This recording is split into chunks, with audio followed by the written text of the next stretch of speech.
Tsaka magpupunlat tayo ng kalabasa. Yan, punla muna tayo ng kalabasa. Ay,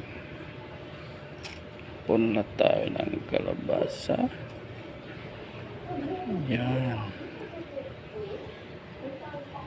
Yan, punlat tayong kalabasa, no?